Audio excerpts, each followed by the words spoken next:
Good evening, ladies and gentlemen. Please welcome the managing partner for Calgary at Caldwell Partners, Les Gombic. Woo! So this is the first time we've ever live streamed this. So I kind of feel like Tara from BNN over there because there's possibly upwards of 1,000 people watching here right now, and we've never actually started this event on time in my 15 years of doing this. So first off, I want to thank all of you for being right on time, for being here, and for those of you smart ones getting to your chairs early, you got the chairs. We intentionally did that game where not everybody gets a chair. So thank you everybody for coming. I am so thrilled to be here. This is the first time we've gotten together for the Canada's Top 40 Under 40 in person in over 3 years.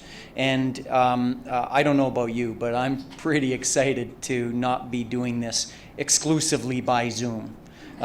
I am a Zoom super user personally, and there's possibly 1,000 people online watching this right now on their Zoom.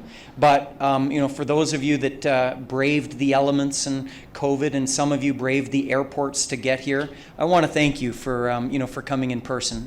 We're gonna have some fun. So before we begin, though, in the spirit of reconciliation, I wanted to acknowledge that we live, work, and play on the traditional territories of the Blackfoot Confederacy, Siksika, Kainai, Piikani, the Tsuut'ina and the Stoney Nakoda Nations, the Métis Nation, Region 3, and all people who make their homes in Treaty 7 region of southern Alberta.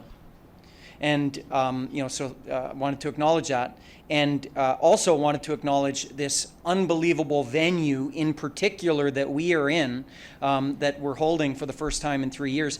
This is actually the first time a non-Cenovus event is taking place ever in this room. So I wanted to thank Cenovus and Alex. Is Alex Pourbet here? Haven't seen him yet. Alex is the CEO of Cenovus and was a 2001 honoree. I know he's coming, so I wanted to thank Alex and Cenovus, for allowing us to use this venue. And I don't know about you. When you were looking, I was looking outside. I've lived in 4 different houses in Calgary when I first got to town, and I can actually see all 4 of them from up here.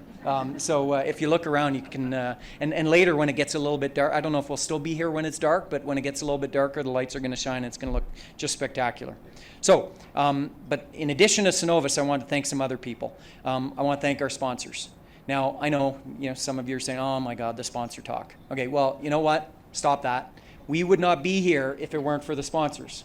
Okay, no, seriously, the sponsor, you don't know how much work goes into this program every single year. And without the sponsors, we would not be able to pull this program off.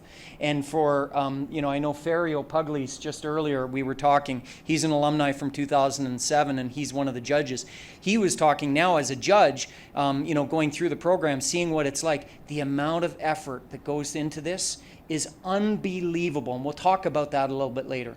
And so without our sponsors, we wouldn't be able to do that. So please, let me rhyme through them here, and I just want you to please, recognize them. So PwC Canada is our presenting sponsor. We have our national partner, Gluskin Sheff and Associates. We have a couple partners from them who've come in. We have BNN Bloomberg and National Post, our media partners. We have some people here. Tara. Tara usually would actually have this spot. For those of you who used to come in the past, she was the one doing what I'm doing right now, and I can't believe I'm having to follow her. So, you can watch her on the news tomorrow morning. We gave her the night off tonight. Air Canada, our travel partner, so thank you for Air Canada. Our event partner, Ergocentric Seating Systems, they make that chair. We'll talk about that a little bit later. Inline reference checking. There's a lot of people that send in these submissions and they say how great they are. We have to check them out and make sure that they're not lying. We go through extensive checking, and Inline does that for us. To the founding partner of the program, Caldwell, the organization I'm proud to be part of. And last but certainly not least, ATB Financial. ATB has been our regional presenting partner for I don't even know how long. So the risotto that you ate, the drink that's in your hand, the stuff that you're having is courtesy of the ATB folks. So please thank everybody, thank all of the partners, and in particular ATB.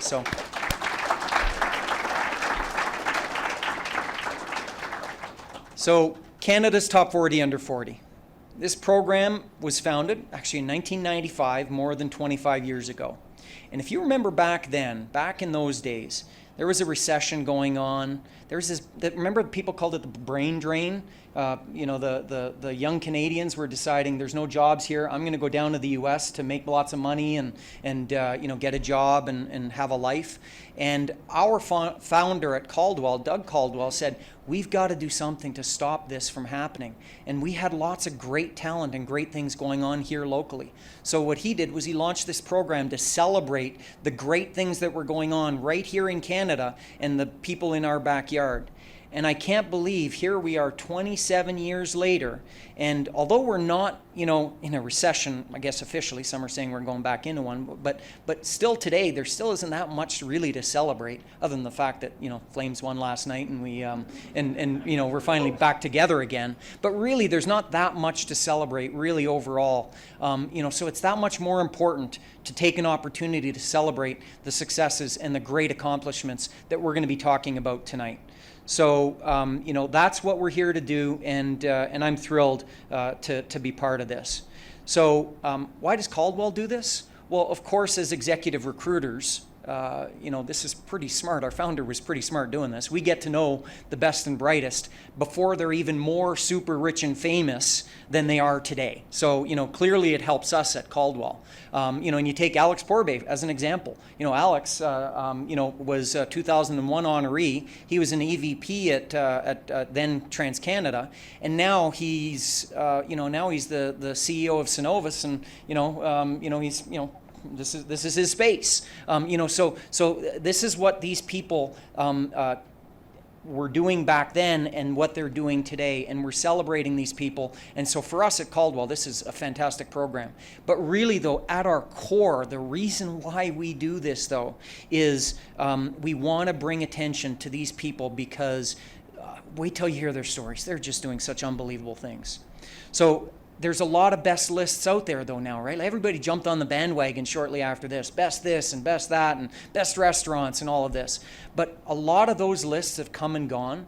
But the reason this program goes as strong as it is for 27 years now, the reason it remains the gold standard is because we do such due diligence and research on these people. And so when you make this list, you are an unbelievable contributor to society. And it's not just about your business. It's not just about your home life. It's not just about your community. You're doing it all. And so, we're going to be hearing from some of those people today. Now, we also have some alumni in the program, or some alumni from the program who've won over the years.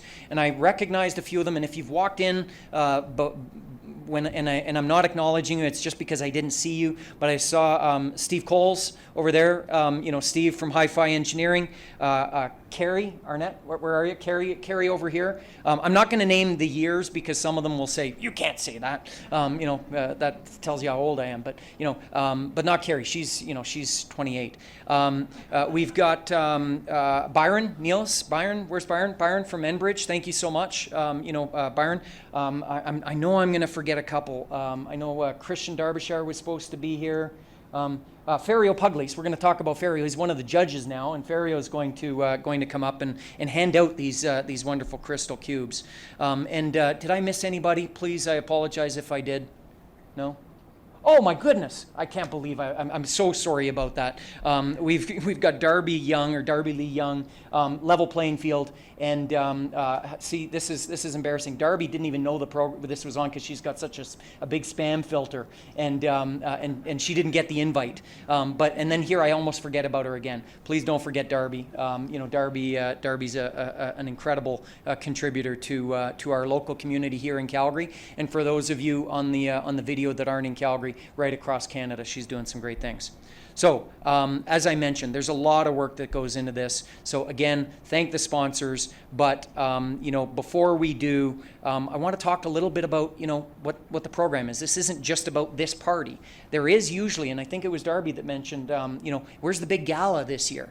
Well, we used to have a great big massive black tie gala in Toronto. We'd fly all the top 40 people and their families into Toronto. Big event, 700 people. Well, COVID happened. And so we didn't end up having anything a couple years ago. And this year we're just having muted events. So this is one of those muted events. And the one in Toronto, it's really a non-event that's happening in Toronto this year. But usually it's a massive, massive event. So what we've tried to do is we've tried to make it special for the honorees, because this isn't about just them recognizing. It's them being part of a special club and getting to know each other in the program. So what we did was we brought, back when the winners from this year were announced, we had a reveal party. And so what we did was we had all of the honorees get together online, and they got to meet each other. And then afterwards, what we did, we had a couple of small regional events. So in Toronto, they went out and they met at a pub. Here in Calgary, for those that were in Calgary, and we had, I think, somebody come in from Edmonton. We had Irfan Raji. For those of you who know Irfan, he couldn't be here. He's an alumni from 2017. He hosted a number of alumni and this year's winners at the Ranchman's Club. So they got together, they started to get to know each other, and that's part of what we're trying to do, is we're trying to allow them to continue to sustain their success by introducing them and having them together. But really, this is also about you getting to celebrate them, and that's what tonight is all about. So we're lucky to have with us 8 of Canada's top 40 from 2021. So, we're obviously a little delayed. That's the announcement from last year. 8 of them from 2021. And we're celebrating their drive, their intelligence, their innovation, and their determination. But I'm also kind of excited to announce that, remember, COVID started, obviously, in COVID-19, but really 2020 was shut down. We had a program announced in 2020, and they didn't get anything. They didn't get a party. They didn't get this. So tonight, we also want to celebrate one of the 2020 honorees who's in Calgary, and we're gonna have him come up as well. He's already got his cube from the mail, so he's not getting his tonight, but we're still gonna allow him to crash the party. So he's gonna come up, and we're gonna talk about him in a bit.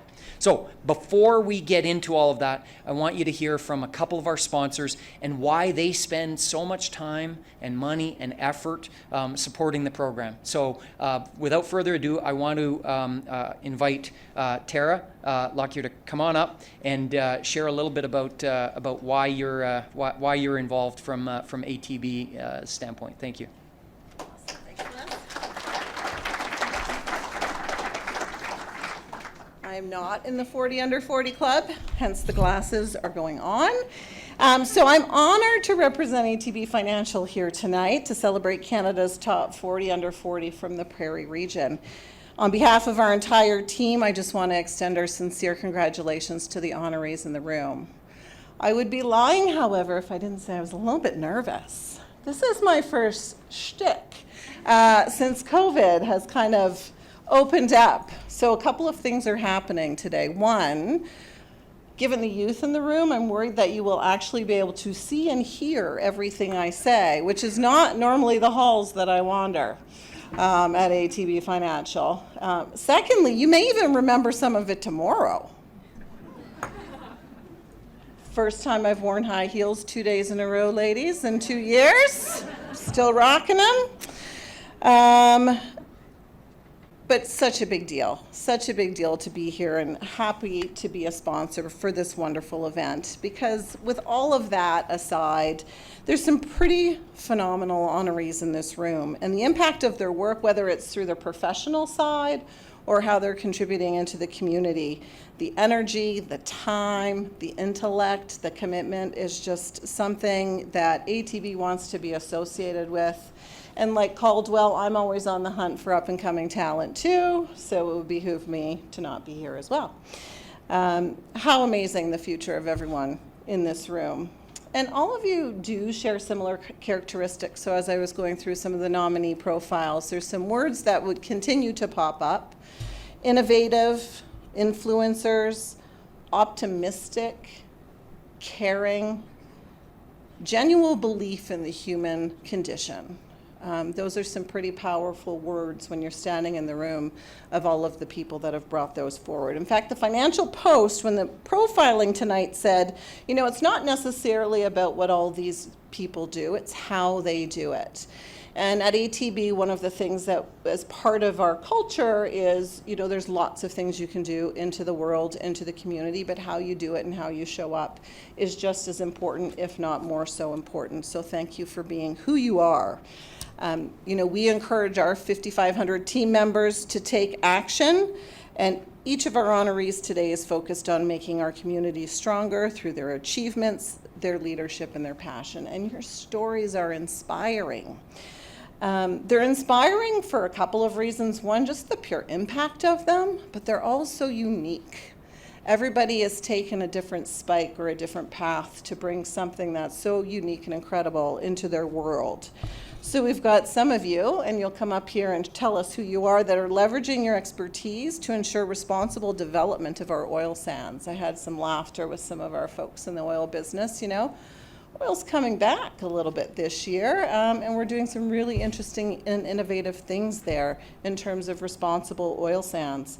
Paying it forward to the Indigenous communities who supported you on your journey through donations and active employment of First Nations members.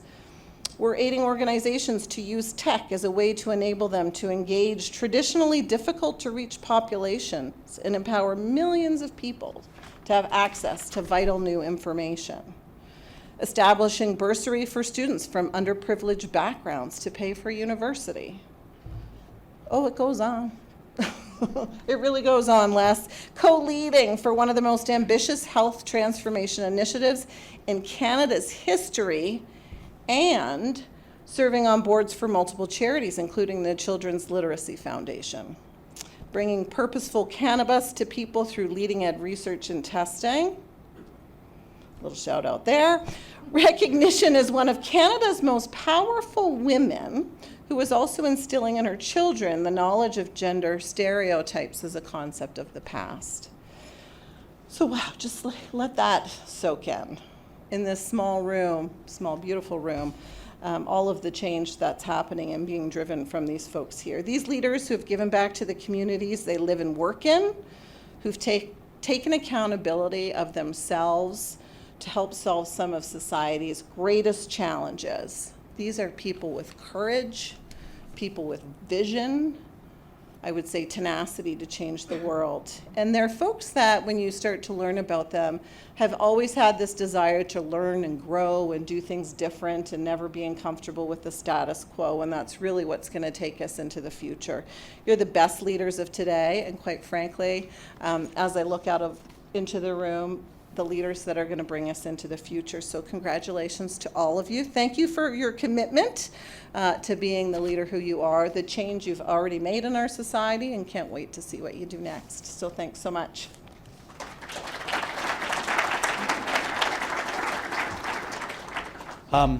You know, I said it earlier, but I want to say it again. You know, there's that big gala in Toronto that happens every year, and it's a big thing. But oftentimes, not all the family members of the honorees can go all the way to Toronto to be part of that celebration. And many of these people, we all know how much parents and family contribute to the success and allow for these young people to get to these levels. And so for them not to be able to see them win the biggest award in many of their cases in all of their lives is kind of a big deal. And we would not be able to do that if it weren't for ATB, who's been sponsoring it here every year locally. We've got the national sponsors, and of course the program wouldn't even exist, but we would not be here today without ATB. So thank you, ATB, and to Tara in particular. So. And of course now, you know, obviously ATB could sponsor a party, but it would just be a party if we didn't have the program. So the program obviously has a prime partner. All of our partners, all of our sponsors are important, but the big one is this year it's PwC. And I want to invite Reynold Tetzlaff, the regional managing partner for the Prairies from PwC, to please come up. Reynold, he's going to talk about how actually people are chosen to become the top 40. So Reynold. Awesome. Thank you. And there's more people in here than I anticipated. And I think the first thing I want to do, and probably the most important, is just to congratulate the winners and all the rest of the people that were nominated. Like it's a huge honor, and it's super cool. So it's funny. I always prepare a script, and I have one, and then I always never follow the script, and then I always think, why did I prepare a script? And it's probably the same tonight. I'll try to follow a little bit of it, but I do want to congratulate everybody, because it's super awesome. And I was thinking, what was I doing when I was 40? And that's the sad part, is when you kind of get older, you forget what you did when you were in your 40s, and it mustn't have been as memorable as what everybody's doing now for the winners, because I certainly don't have as cool stories as what I've seen and read, and I don't know all the people that have won, but I've met a few of you, and it's very, very impressive. And it's not impressive just because you've been able to sort of grow from sort of this person that's done great in their companies, and you're presidents and you've got high positions, but it's more impressive because you inspire people around you. And when I look at leaders and I look at people that get through life, like the real leaders are the ones that don't make themselves better, but they make their company better, and they make the people around them better, and they make people want to come work for them. And you can see that in the people that win these awards. And it's also the people that you can throw stuff at them, like new technology and new teams and different things, and they just react, and they go, and they don't stop. They try to solve the problem. They don't see the problem and turn away and walk away. They're like, yeah, give it to me. I got this, and I'm going to make this better. And if I read the bios, and I've read everybody's bio, that's what I see in the people that won today. And so it's a huge honor because it's very competitive. And you're not just doing it for yourselves as well. When I read the bios and everything you've done, you're inspiring people, you're innovators, you're helping your communities, you're helping the world in all your cases, in the problems you're solving. And so I think you should be proud, and I know your parents and your families are proud, and your coworkers are proud. And so, and PwC is proud to be part of this, and thank Caldwell as well for having us along, because I know all the hard work you did. I did some interviews with you, and I can tell you I'm a pretty easy interviewer. Like, you're a really hard interviewer. Wow. It's true. And so just a little bit of background, because I think it's important to understand just how hard it is to get the award. And I've talked to a couple of people that have won the award tonight, and they said, yeah, it's not easy. Like, it's letters and interviews and process. And so just to put it in perspective, out of the 40 people that won, they had over 1,200 people apply for this award. That's a big number. And 1,200 that it gets vetted, worked through in a lot of detail. It sort of gets narrowed down to 100. From that 100, it then goes into interviews between PwC and Caldwell, and I'm sure a few others. It gets narrowed down to that. We do interviews, and then it goes to an independent advisory board. And this independent board, they debate, they go back and ask for more information, they sort of find out everything, about everyone, and then they make their final decision. But it is an intense process. It is not easy to get through, and the fact that the winners that are here today, like, you should be really proud, because there's another just under 1,200 people that would love to be here today to get this award, and so you should be proud of yourselves. And so what I would say to that is, thank you to the board for all their hard work, to the advisory board. Thank you to the past winners for all the support. Thank you to the other sponsors, because it doesn't get done without them. And thank you for all your hard work, because I know you've spent endless days and nights and hours on this, and I've seen it, so I do know it. And so, I know to keep it short, because you're not here to listen to me. And so, congratulations to all the winners, and thank you for having us.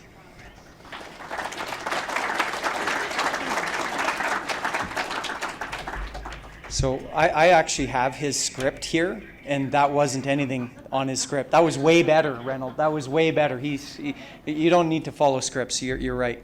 So that's it from hearing from us. Now we're actually going to hear from the people that you want to hear from. We're going to start talking and hearing and speaking with the top 40 under 40. So we're going to have a little bit of fun with this. We've got 8 people from this year and 1 from last year, as you'll recall I mentioned.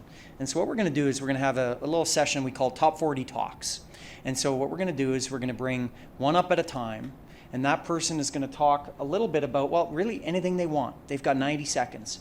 And we told them 90 seconds. We aren't going to police them too much. But if they get past the 12-minute mark, okay, come on, right? Okay, so 90 seconds. And then what's going to happen is they're going to sit down, and then the next person's going to come up for 90 seconds. They're going to say their thing. Sit down. And then after that, we get 5 people up. Then we're going to have a conversation with them. And then we're going to do it again with the next 4. So, assuming you're okay with that, and even if you aren't, we're still doing it anyway, this is what we're going to do. So I would like to invite our first honoree, and he already knows, with a last name like Abate, you always know you're going to be first. Yes, but before we do, see, this is why you have to stop. You're not getting your award yet. Before we do, I want to invite Ferio Pugliese, one of the judges, who's actually going to give the award out. Ferio, please come on up. So Ferio was an honoree from 2007. Back then, I remember we talked about the interviews? I remember interviewing Ferio. Back then, he was at WestJet. And Ferrio's done a whole bunch at WestJet, and he's done a whole bunch ever since. And, Ferio was 2007. Now he's ruling the world. He's one of the judges on this. He's doing this, doing that. So Ferrio's going to hand out the official crystal cubes. And I can tell you, if you walk into Ferrio's office 15 years later, I guarantee you that cube, is that still right on the corner of your desk? I don't have an office anymore. Yeah. All right. So Ferio is going to hand the cube over to our very first one that we're going to talk about, and that's, Jason Abate. Jason started off his career as a junior reservoir engineer, and he's been with Synovus, obviously part of the furniture here, and its predecessor company since 2006. And here we are today, he started as a junior engineer, here we are today, and he's now the Senior Vice President of Development, these titles might be a little bit dated because this is the title that was given. He's probably been promoted 4 times since. So this is the title that was given when he first was recognized late last year. The Senior Vice President of Development and Production, overseeing really pretty much everything underground, which is upwards of 800,000 barrels a day. So not bad from a junior engineer to this. So Jason Abate, first honoree. Come on up, Jason. Congratulations. Thank you very much. Well done. Thank you very much. Thanks. All right. Thank you. The blessing and curse of being first, right? So you can say whatever you want, set the bar low, and then everybody else, it goes from there, right? So, Senior Vice President, Development Production, what does that actually mean? So Les was being generous with the 800,000 barrels a day. I only manage 580,000 barrels a day production, but that's okay. And part of my role is also managing the capital spend for all the oil sands assets up with Synovus. And the piece that really excites me about that is not only is it the in-year capital spend, it's also the future capital spend and the future year plans, which are really, really, I'm excited to be a part of because of the nature of the plans and the ever-changing environment that we're in right now with ESG and the things that we're focusing on, and really making sure our business is set up for the future ultimately. And when I look at a lot of the executives that are, Alex is probably not here, so that's he showed up. There we go. So I got to be careful what I say. But when I look at all the executives, and I think 10 years from now, what does the world look like? Alex, you working 10 years from now? Not a chance. See, right? So I look at it and I think to myself, okay, what does the future look like, and how can I be a part of that future? And I think Synovus has enabled me and allowed me to do some pretty creative things with our business plans and our strategies to work towards that future. So it's really exciting for me in that regard. Another piece that you may not know about me, I am a board member of Calgary Celebration, and I've got our board chair, Monica Machork, sitting in the back there. And I'd be remiss if I don't put a shameless plug in for Calgary Reads. There's a big book sale that's coming up. It starts on the weekend. There's 150,000 books. I know there's some bookworms in here. I'm looking for Mark Joyner. But please go in, support the charity. It's a great cause for literacy in Calgary, and I'm pretty excited to be a part of it. With that, Les has said to us, say something inspirational. So I've been reflecting. Something that I don't do very often, but my son has been up at 4 a.m. in the morning all week. So at 4 a.m. I wake up thinking to myself, okay, what can I reflect on? What can I say that's inspirational? And I look back at my career, and I look back at all the things that I've done through the support of the people that I've had around me. And it really comes down to a saying that I've got, and that saying's been the same saying that's been in my office since 2006, and it's Benjamin Franklin, and it says, "Energy and persistence can conquer all things."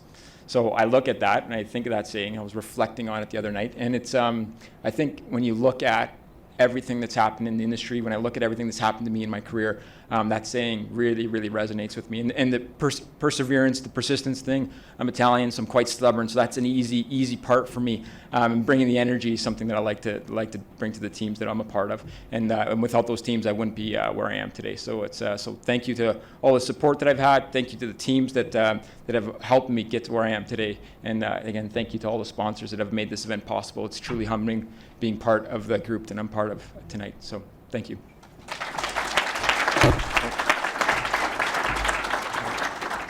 So yeah, why don't you can go grab your own seat. You don't have to come right back up just now. We'll bring everybody up. You can put your cube in the in a safe place. So that was number one, and we're going to talk to him again here in a bit and have a good conversation. Yeah, isn't it kind of funny, right? We're going in alphabetical order. So usually our next honoree, Mike Acko, ACKO, would normally be first, but with a guy like Jason Abate, Jason went first. So Mike, you didn't have to come first, but now you are coming up. Mike Acko is an Indigenous entrepreneur and a proud member of the award-winning Doig River First Nation. Mike is a serial entrepreneur, and I honestly, we don't have enough time to talk about all of the businesses that he's started and built out and sold and started again and done it, time and time again. So Mike's going to talk a little bit about that himself. I'm not going to, and we're going to have a little bit of fun talking with Mike. So I have to say it, Mike. The mic is yours. I know that's cheesy. Barrio. First of all, thank you for your last name, Jason. I'm always first. I'm going to set this down for a minute. And I have to start by saying I've generally avoided the spotlight for most of my life. And this one was important to me, and it's important to my people, my family. So there's a few things I'm going to touch on here, and I might get a little deep, so I apologize in advance, but here we go. First of all, thank you, Caldwell Partners, for this great program and honoring us and myself as Canada's top 40 under 40. I want to thank all the sponsors. I will do my best to promote your brands. Thank you, Ergocentric, if I'm saying it properly, for the chair. It is truly amazing. You can ask Kasha. She's had back problems for years, and she can sit in this for a week, and she's fine, so that makes life better for me, too. And congratulations, my fellow top 40 under 40s. Carrie Arnett, thank you for the nomination. You'll forever hold a special spot in my heart. I want to thank my colleagues and mentors, but most importantly, my great friends, George Hemian is wrong. George Hemian and Stuart McGregor for helping me with my submission and pushing me, believing in me, helping me realize that I belong here. And thank you all for the work you do with the First Nations. I could not have been successful with the help and support of several people, organizations, and First Nations. I'm an Indigenous entrepreneur, lucky enough to be surrounded by great nations, communities led by great leaders. I want to thank Blueberry River First Nation leaders and administration, Chief Marvin Yahe, Councillor Wayne Yahe, and the rest of the council who are my family and friends. Thank you for your support over the years, and thank you for tirelessly pushing forward and winning the cumulative impact court case, forever changing the way we will be able to manage and protect our lands. Now, it's only natural for an award-winning community like my home, Doig River First Nations, which recently received the National AFOA MNP Award of Excellence for Governance, Management, and Administration, to produce an award-winning member.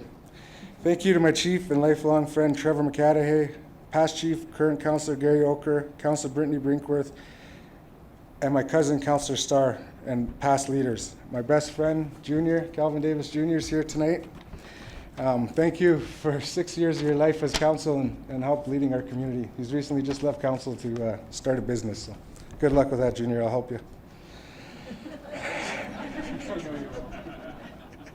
Oh, and of course, our band manager and my good friend, Shona Nelson. None of this could have been done without you. You are our nation's backbone, our rock, and we're so lucky to have you. Thank you for your leadership, help, and support. I got to thank my kids, Knox, Dash, and Mia, who aren't here this evening. They're probably giggling right now, watching me on TV. Hayden and Sadra made the trip with me. Sadra flew in today. She's accepted to UFC and coming to Calgary to business and economics, correct? There you go. Hayden.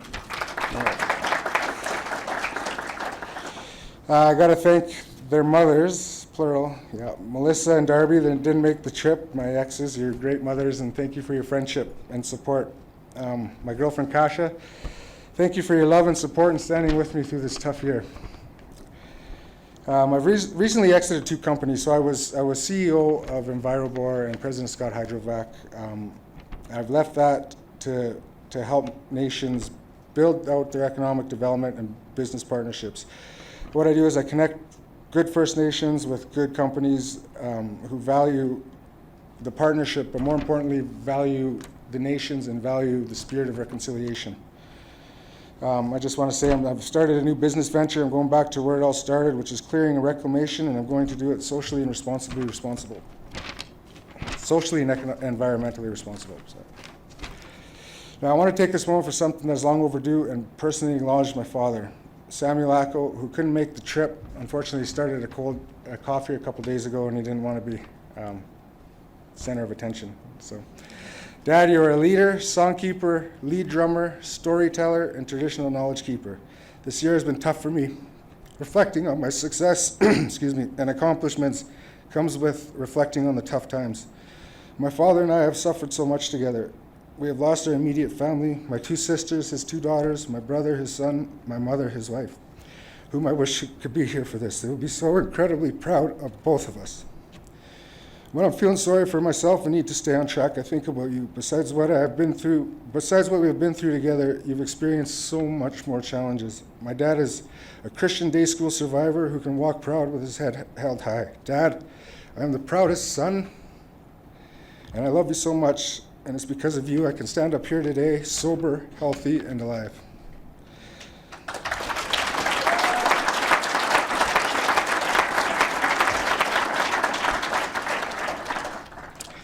I will push ahead with my men's mental health and intergenerational trauma events and initiatives.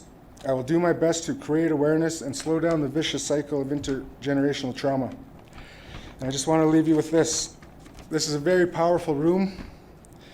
We have the power to do great things. Let's grab onto a cause that we believe in. Let's support each other. And together we can make Canada an even greater place. Thank you and congratulations, Top 40 Under 40.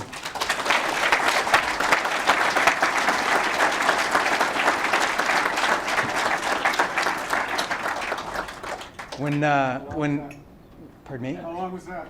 Yeah. You could have kept going. When Reynold earlier commented about how much work that we put into this, that is why. I get the honor of calling the honorees and letting them know that they won. And I'll never forget the call when I called you, humble. That's a theme that you're going to see a little bit later as we get into these conversations. Mike, congratulations. So before I start crying, let's keep going.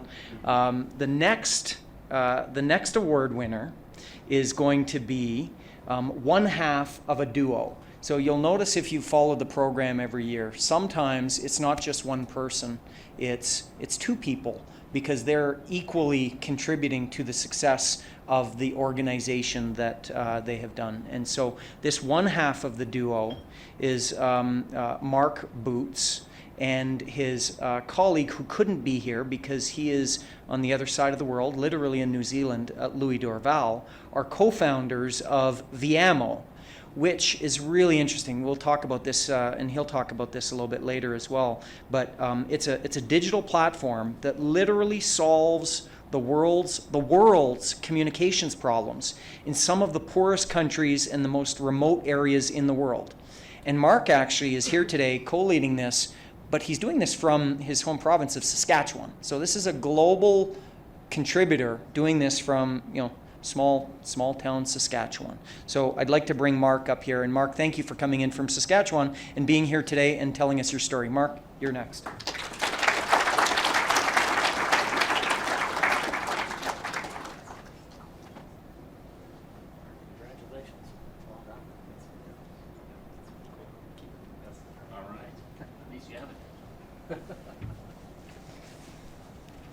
Thank you.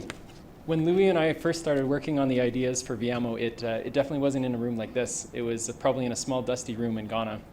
And our goal at the time was to take what we'd learned working in the international development sector and see if we could combine that with technology to find better ways for organizations to connect and communicate with the people that they were serving. And lots of people have been asking me tonight, so what does Viamo actually do? And today we run a communication platform that's used by about 35 million people a year in developing countries, mostly through really basic mobile phones. So think about the one you would have had 20 years ago or 15 years ago. And they use it as a place where they can go to get information kind of on demand when they need it on a huge variety of topics and access it in their own language. It's also evolving to becoming a trusted marketplace where they can actually act on that information and transact with each other. And it's filling a really key gap in how people get connected to the digital economy. There's actually 4 countries right now, we found out a little while ago, where we have more users using the Viamo platform than there are on Facebook in that country. I was reflecting a little bit too this week. What does this award mean to me? And being in the spotlight isn't really a big part of it, but it does force you to slow down and pause and look back and reflect on what's happened.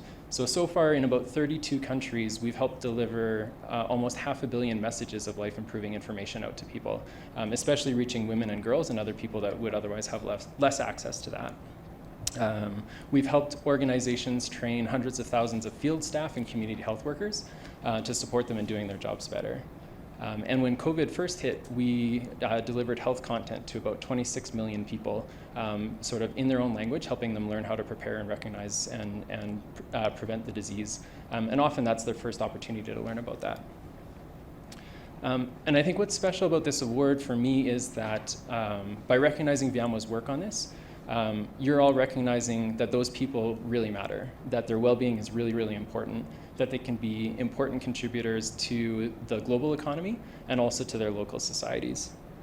And that they shouldn't be disconnected from humankind's whole base of knowledge, and they aren't anymore, which is really cool that we can do that through modern technology. It's also a chance to recognize our teams around the world. We're privileged to have a really, really diverse team, not just people in Canada, but an incredible team around the world that adds a ton of perspective that's essential to these results. And actually, you can sometimes feel far from the action. As an engineer or a designer working on this from Canada, sometimes we can actually feel far from that action. But the really neat thing is that when an engineer pushes up some new code or does a release, a few seconds later, that's being used by a nurse at a call center in Malawi or by a journalist at a community radio station in Mali. So that global connection is really cool. They're creating impact at the intersection of software development and human development. So I wanted to just share some really important thank yous. First of all, to that team, a really committed team that's always learning and trying to figure out how we can keep pursuing these big, audacious goals. I wanted to thank my amazing wife, Jo, and my really supportive family, including Annika for lending me her notepad. And also to thank Viamo's investors that have helped scale up that impact and help accelerate it. And last of all, to the top 40 sponsors. One of the things that Les first started talking to me about that he was so enthused about is the community that's created between the honorees and the alumni over the years. And so it's really special to be part of that and to learn and grow through that. So thank you very much.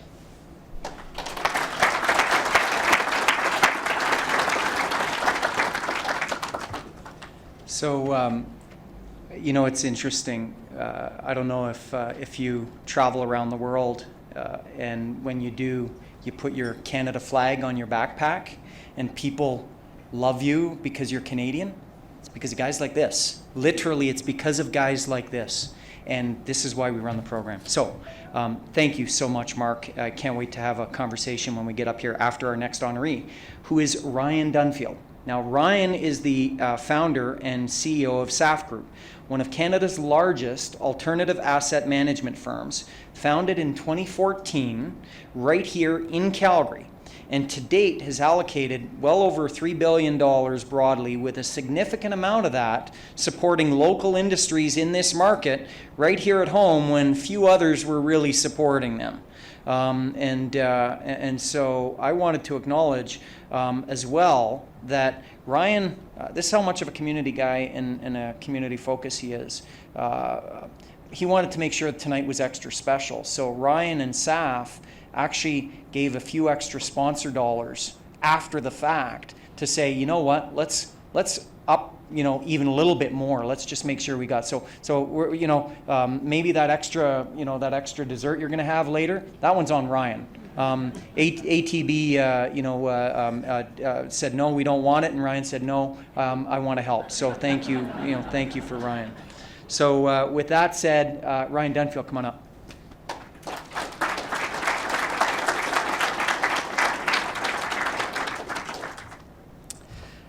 Trust the finance guy to sort of grease the wheels to get an award. Thanks, Les. I appreciate that. 90 seconds is a tremendously short amount of time. Wanted to originally sort of cover two topics. At first, I wanted to thank Mark for following up after Mike. And I appreciate that until hearing the story once again. And I think all these stories are just amazing. A Saskatchewan business providing such a global perspective and changing the world. All these stories are absolutely amazing. As a continuum of a thank you and a recognition, I think first it's our partnerships and our relationships that help get us all of us here. And absolutely foremost, it's our wives, or that doesn't sound right. It's my wife. It's our husbands. It's our significant others. They understand a lot of the sacrifices that we have to make to get here. They certainly, for me, are part of the inspiration. They give us purpose. And for me, we've been together for 20 years. And without that, I surely couldn't be here. Secondly, our business, we're an alternative asset management firm. Our assets every day leave out of the elevator. There's no way we're here without my partners, our staff, all of our employees. They listen to these crazy ideas that we have. They leverage our time so that we can execute on these crazy ideas. And certainly our support, and they've put me here today. Our stakeholders that support our businesses, for us, that's our investors, that's our capital providers. ATB Financial deserves a massive shout out. For me, they were my first employer out of university. They turned a blind eye when I hadn't graduated university to bring me in while I was still going to school. 5 years later, after finishing working at ATB, today they're one of our largest stakeholders and financial partners. And as much as our employees listen to our crazy ideas, without our stakeholders and partners like ATB Financial, there's no chance an alternative asset management firm like ourselves could be here. I guess I kind of wanted to end a little bit on, and I don't know if we're giving this enough respect today, but I feel like Alberta's back.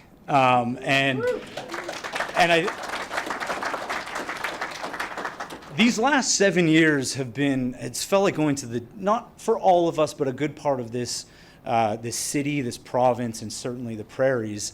It's felt like going to the dentist every day. It's been a lot of work. And sorry, dentists, but we don't like it. It's been, it's whether it's been tough commodity prices, tough real estate, an energy revolution that I think a lot of us in this room understood was going to be more complicated than what we thought. And in a post-COVID world, we've seen that this energy evolution is going to be complicated, and it's not going to be a linear straight line path. And for us, we're in a very amazing position as an alternative asset management firm. We're fortunate that we can sit with a lot of these executives and board members, talk about their businesses and what they're seeing. And today, what's interesting is there's zero I told you so's. There's a lot of humbleness amongst the community.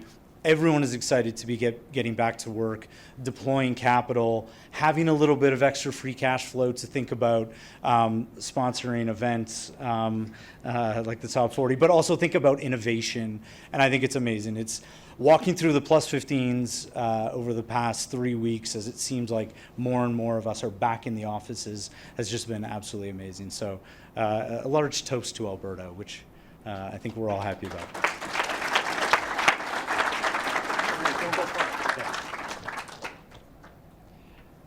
All right, so I'm trying to see, is that 5 now? That 4? That was 4. I think we get one more. Let's see, is it? Yeah, one more. We're gonna get one more, and then we're gonna split. I just partly why I'm trying to figure this out is I don't know if you saw Christiana came and touched me, and she said we're half an hour over where we should be. So I'm making this longer by even saying this. So let's go. I am going to invite Dr. Alika Lafontaine, an award-winning physician, innovator, health leader, and the first Indigenous doctor listed in Medical Post's 50 most powerful doctors. In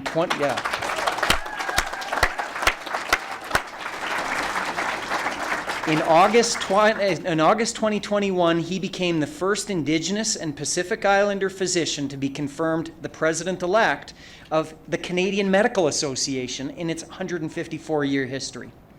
And ladies and gentlemen, this guy, over the last couple of years, as you might guess, president of this Canadian Medical Association, has had a lot to do. So everybody, put your hands together for Dr. Alika Lafontaine.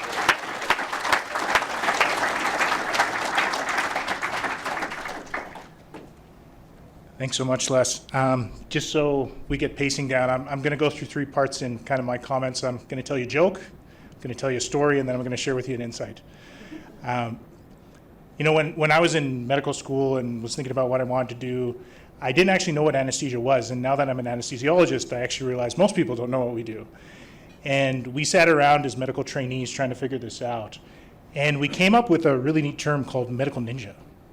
And we thought it was appropriate because we're dark and mysterious, highly specialized, and we're the last thing you see before you lose consciousness. It's interesting looking at my life now, being soon to be president of the Canadian Medical Association, the leading voice for Canadian physicians, 90,000 plus across the country. Obviously, you've heard a lot about us in the last couple of years. Some things you probably wanted to hear, some things not. I totally get that. But I want you to tell you a bit about a story that I don't share often, and that's about me being a kid.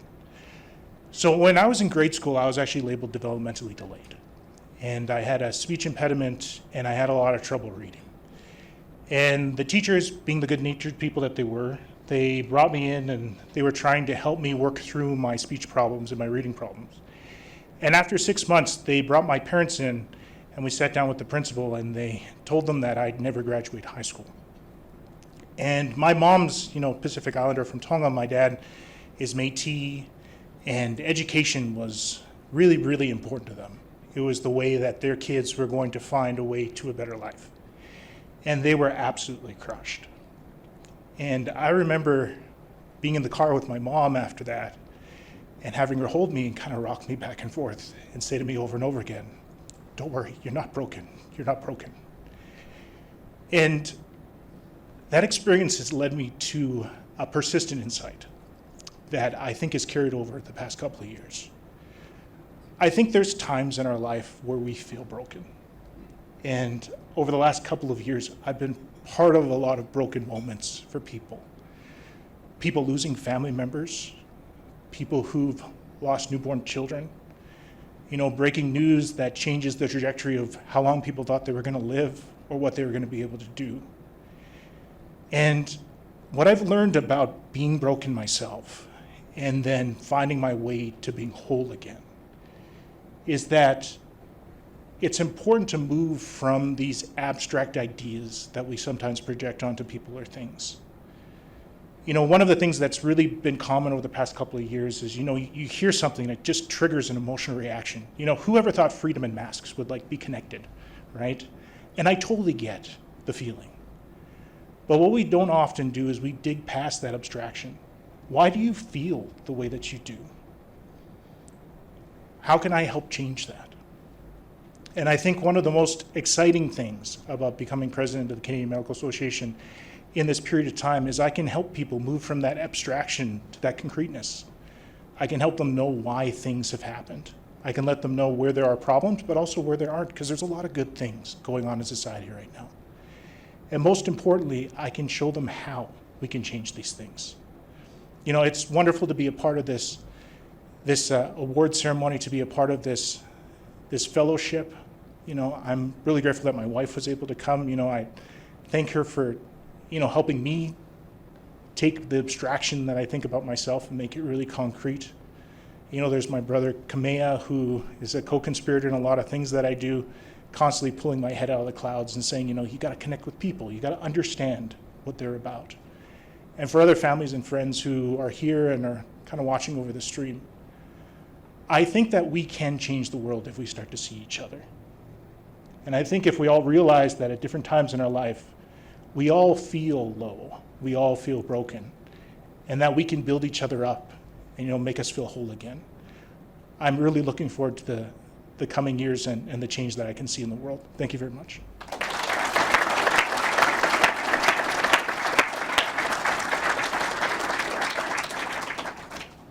Wow. We keep going over. So here's what we're going to do. I'm going to pull a game time decision right now. And we're going to bring the next 4 people up instead of having the conversation with these. And then assuming we've still got a little bit of time, for those of you that are going to have to go, you're going to be welcome to go and you're not going to be disruptive or anything like that. But for those of you that want to stay and hear the conversation with everybody, we're going to run that after. So we're going to skip this and we're going to go straight to bringing up our next 4 honorees, so that you get to hear from all of them in case you have to leave a little bit later. So with that said, here we go. And Ferrio's got to go to the other side now. This game time decision, he's trying to figure, only 2 hands. So I got to fast forward here. Okay, here we go. So these people don't know this is coming, so they probably are in the bathroom, they don't know, but we're going to start and hopefully they're here. Our next winner is one of the most determined and competitive people you'll ever meet. Tyler Robson is the CEO of the Valens Company, a cannabis company that has pivoted a few times since he started it a few years ago. Now, as many of you know, though, many people entered the cannabis sector for a couple of reasons. Some of them thought, I'm going to go in because I can make a lot of money. And a bunch of other people said, I'm going to go in because I get to smoke up as part of my job. Okay? But not this story. You're going to love this story. Tyler, come on up.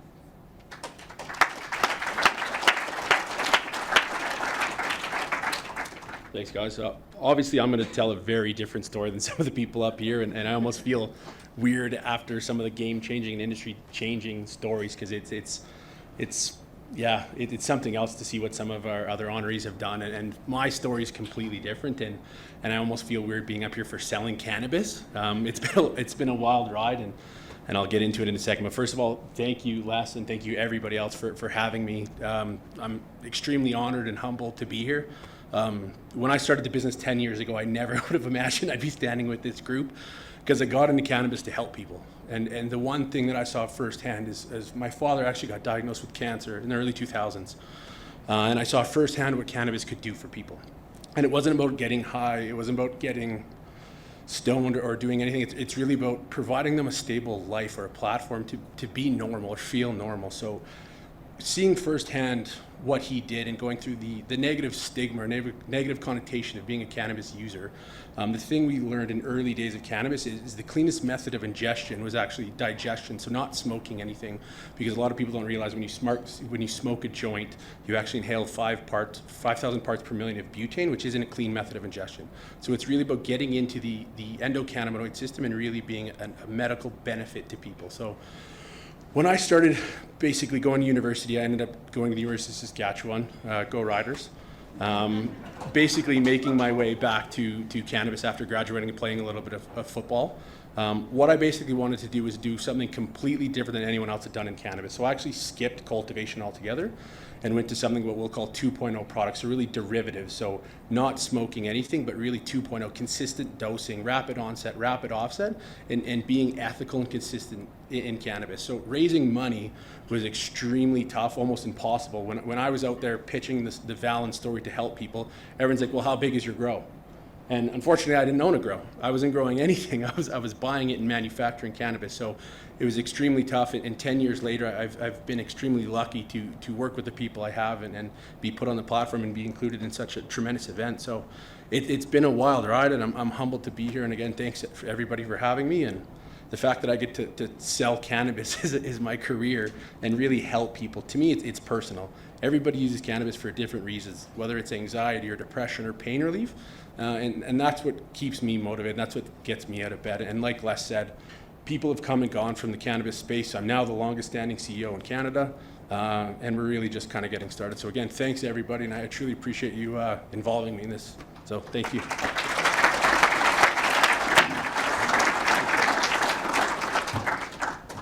I didn't know that, but makes sense. Longest standing CEO in Canada in the industry. Congratulations.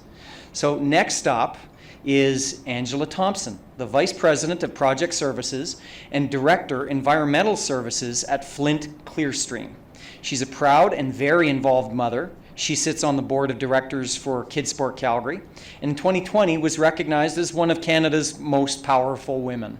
And actually, I think she's the first woman on stage tonight. Not the only, but the first. So come on up, Angela. Congratulations. Hello. I'm the person standing between cocktails and dessert. I don't know if that's a good thing or a bad thing, so thanks for having me tonight. Congratulations to my fellow honorees. Wow, as you can see, like very, very tough act to follow. Jason, you had it easy. Where are you? You had it very easy. So for me, I'm gonna talk a little bit about my why. And my why is my kids. This world is a different world. We're talking about environmental, social, governance, and what does that mean? And to me, it means a sustainable future for my kids. It means they grow up in a world without gender stereotypes. It means they don't know the difference, and that matters. It matters because I work in an industry with pretty much 90% males. It's fine. I don't know anything different. You survive. You learn, you grow, you flourish. But for me, it's something that I want to change. I don't want people to have the same journey that I've had. I want people to look at you on the face and say, you know what, this person is the same as this person. And that does matter. I want to thank my mom.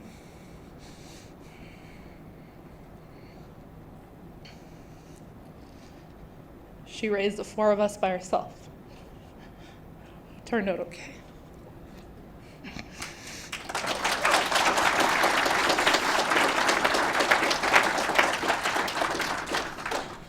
They say it takes a village. For me, it does. My husband, my number one fan, always, he allows me to do what I do.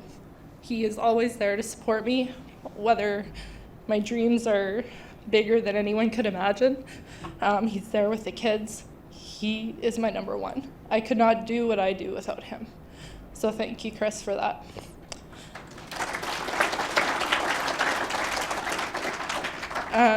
Lastly, and most importantly, I want to talk about that village, and my in-laws are here. They're always the people that have helped me when I'm out of town, I'm traveling. They're a big supporter. My teammates, big University basketball Pronghorns fan, U of L, thank you. Anyone went to U of L?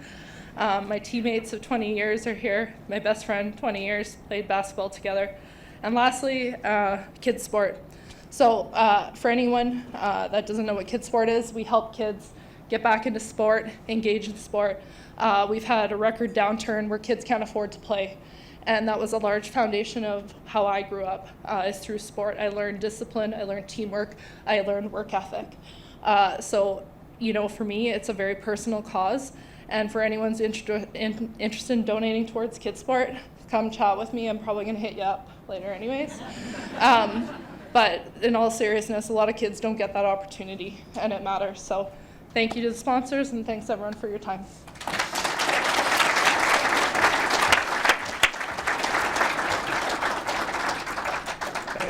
It really does take that village, and so if you're hanging around later, we'll talk a little bit about that village. So to try and get on time, our next honoree is Dr. Jennifer Zwicker. Remember, AB and now ZW Zwicker, the Director of Health Policy and Associate Professor at the University of Calgary, Kids Brain Health Network. Jennifer is a Canada Research Chair in Disability Policy for Children and Youth, and she's doing some very important research that you're really going to want to enjoy hearing about. So everybody, please welcome Jennifer to the stage.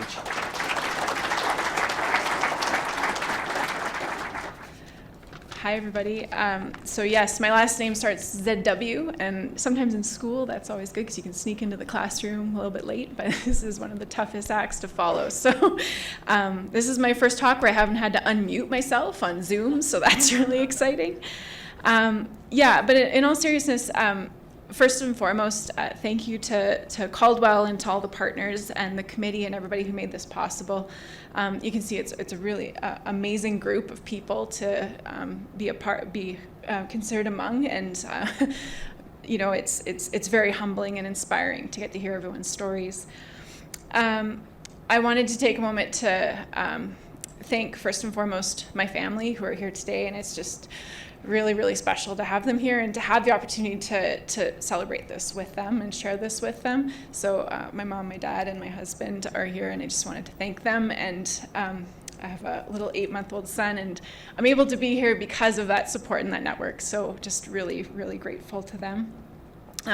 Also want to acknowledge, I'm sure there's many graduates from the University of Calgary. The University of Calgary, an amazing place to work and grow. I'm at the School of Public Policy, and it's a really exciting place to be working, and I'm grateful for the support of Suming, who's here today.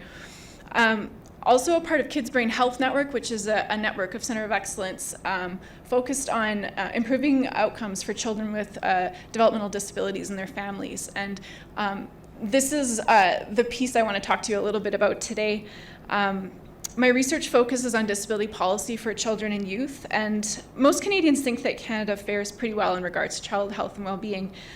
However, our strategies and our policies are really not designed to ensure the next generations thrive. And this is really what gets me interested in trying to improve some of the policies that we have in place. This is really particularly true for the 500,000 children and youth across Canada with neurodevelopmental disabilities like autism and cerebral palsy. The COVID-19 pandemic has really exposed some deep cracks in the access to services and supports for these children and families. Parents were already facing challenges navigating systems to timely testing and treatments and interventions and ongoing support for children. But with these educational supports and therapies and community programs shutting down completely during the pandemic, families were really thrown into crisis. This resulted in a number of family breakdowns, worsening mental health among youth and caregivers, and a lot of socioeconomic impact as families were having to take on roles as educators and therapists and all of those other roles. So our research is really focused on designing inclusive policy strategies and programs so that we align with our commitments to the UN Convention of Rights of Persons with Disabilities and accessibility principles. But also disability inclusive policies and programs disability inclusive policies and programs across the ministry are critical for supporting youth and their families, but it's also critical for society more generally. The lack of inclusive policy designs, not just youth with disabilities and families, but impacts society more broadly. The best design really considers the greatest number of people from the start. It took a global pandemic to enable virtual access to healthcare visits, remote working capabilities, and public health awareness about protecting vulnerable using health precautions. These are things that persons with disabilities have been advocating for years. So when you've been able to do your virtual visits in doctor's office or been able to work remotely, these are things that, if we had that in place ahead of the pandemic, these are things that, we probably would have been able to navigate a lot better. So what I wanted the take-home message today to be is that if we can think more broadly about inclusive policy design from the start, it's important for vulnerable communities for sure, but it's better for everybody. So it's something to think about in your workplaces, in school environments, and the places we learn, live, and play and work so that everybody can pursue their potential. So thank you everybody for being here, yeah, thanks again.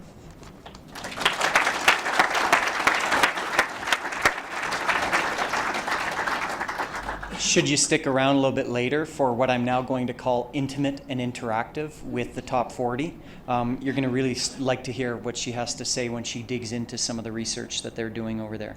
So that is the 2021 regional cohort of the Canada's top 40 under 40. Put your hands together, everybody.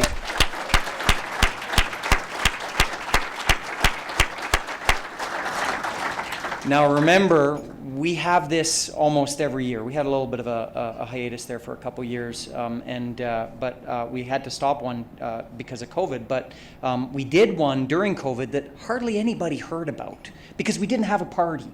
We didn't have this event because we weren't allowed. So we brought one guy who didn't get that opportunity to have his spotlight, to have his time, his 15 seconds of fame.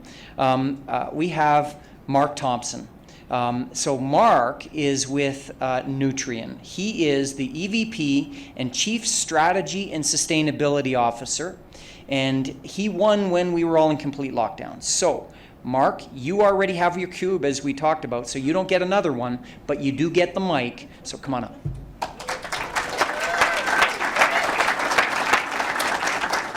Hello, everyone. I noticed Les was pretty intentional about saying I got 15 seconds there, so I'm not sure if that's a subtle hint that it's not 90 and it's turned into 15. But anyways, it's great to see everybody. And I also thought until about 2 days ago I was going to get away with a second cube, and I was on a call with Les a couple of days ago, and he sort of shut that down on me. So no second cube for me.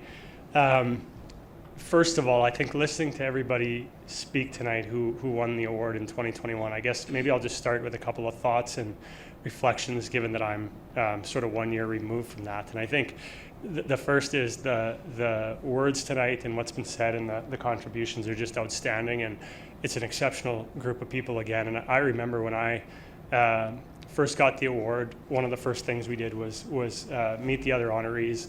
And I met a woman who won in my year, who Les will know, and she was a quantum physicist. And we had a call, one-on-one call, and she started with her rap sheet of what she did to win the award, and it included, the patents that she had started and all the intellectual property contributions she'd made, and I think being considered as the youngest Nobel laureate that there was. And she said, "What do you do?" And I was like, I think I have to go. So I'm pretty sure I probably called Les and said, like, are you sure?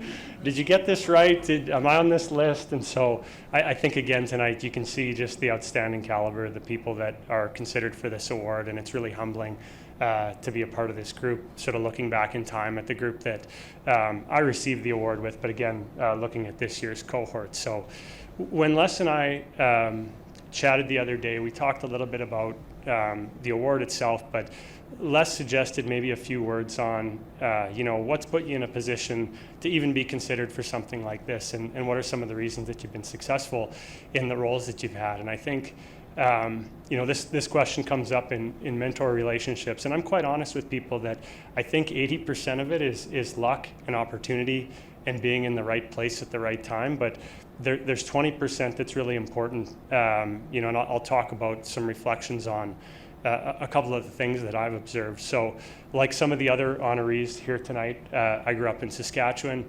and when I was going through university, the agriculture industry was going through sort of a mega boom, and I think for the first time the world was realizing that there were these really iconic companies located right in our backyard here in Western Canada, and two of our predecessor companies, which also created Nutrien, Agrium and Potash Corp. And so today I work for Nutrien. We're the largest crop nutrient and fertilizer company in the world.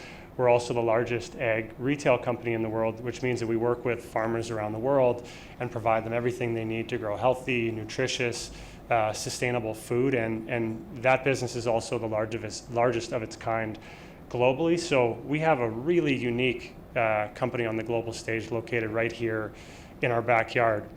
And as I was finishing university, these companies were really coming into their own when we saw the resource boom that was happening in the early 2000s. And although I didn't start my career at one of our predecessor companies, I was hired by one of the predecessor companies in 2011. And one of the first feelings I had was it felt like home for me. There was like-minded people who supported me all through my career with the company. A couple of those are here tonight, and I've met different folks along the way that I'm very thankful for. But that feeling of familiarity and people that had common values and understood what this company stood for has been such a critical part of my success. And I think that's an integral component of that 20% that I talked about that's outside of opportunity and luck.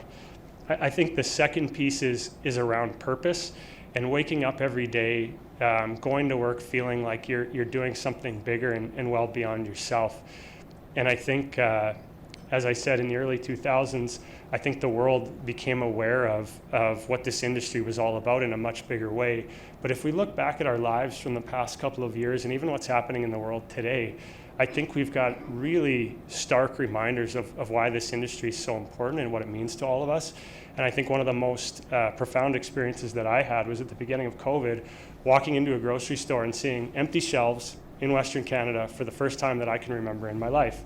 And that was just not something I don't think any of us had ever contemplated would be possible. And I think the world was waking up to understand just how complex and fragile the global agri-food system is and was. And fast forward to today, and we're witnessing play out one of the worst humanitarian crises we've seen in decades. And again, the global agri-food system is right in the spotlight, and we're seeing how important it is to have a company like Nutrien right in our backyard, but how important these companies are on a global stage. And in all of our careers, and everybody can relate to this, we have moments where there's challenges, we have changes. There's been an immense amount of change in the company that I work for.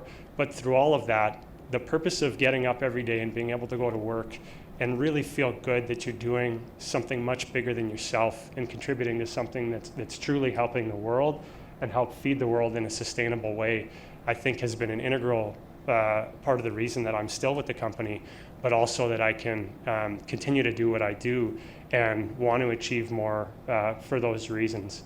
And I'll just finish with a story. My wife Brett is here tonight.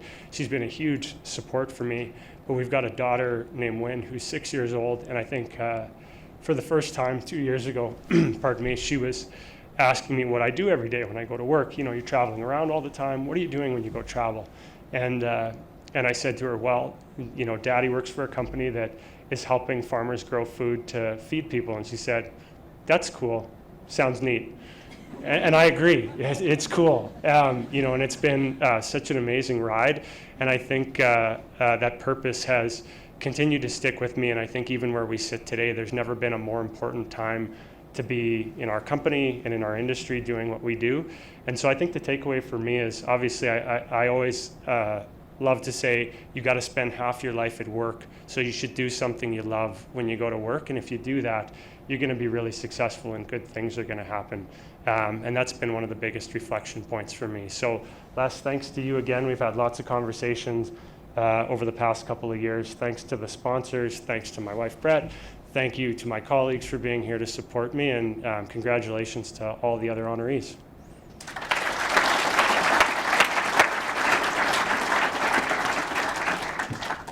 Wasn't that cool and neat? All right, so we're thrilled that you were able to be here, Mark, and sorry you couldn't have your own party, but you did your cohort proud tonight, so thank you for representing the 2020 group. So, as I mentioned, we've gone over, but I hope you felt it was worthwhile going over with hearing these stories. So we're actually changing the format, and I think the people behind the Iron Curtain are there going, what is he going to say next? So here's what we're going to do. Okay, I know some of you probably have to go home. You've got kids, you've got commitments. You have to go. If you have to go, you're more than welcome, but only after we hear from our last sponsor. Okay, so we're going to get our next sponsor up here in a minute. Okay, and he's gonna come up and he's gonna say a few words, and then what we're gonna do is we're gonna take a break. So those of you that have to leave, you're welcome to go. But if you want to stay, we are going to have a really deep, interesting, thoughtful, insightful dialogue with the people that can still hang out. Okay, so before we do that, as I mentioned, we're going to have our last sponsor come up, and that is Chris Slade from Ergocentric, the organization, as you heard, that makes those customized chairs. So you may not have heard this. I think you may have hinted about it, but every honoree gets a customized chair when they win. And that's courtesy of Ergocentric. And they also provide hard dollar costs as well and sponsorship dollars, but every honoree gets these, and it sounds like people's back problems are fixed, and it's helping marriages. Like, these chairs are special chairs. So Chris, come on up.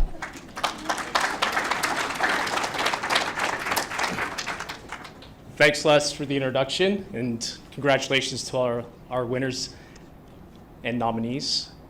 That threw me off a little bit there. Les took away all my thunder. Just kidding. Just wanted to say thank you. We're thrilled to be a part of the event. And in essence of time, I'm going to step back and leave it back to Les.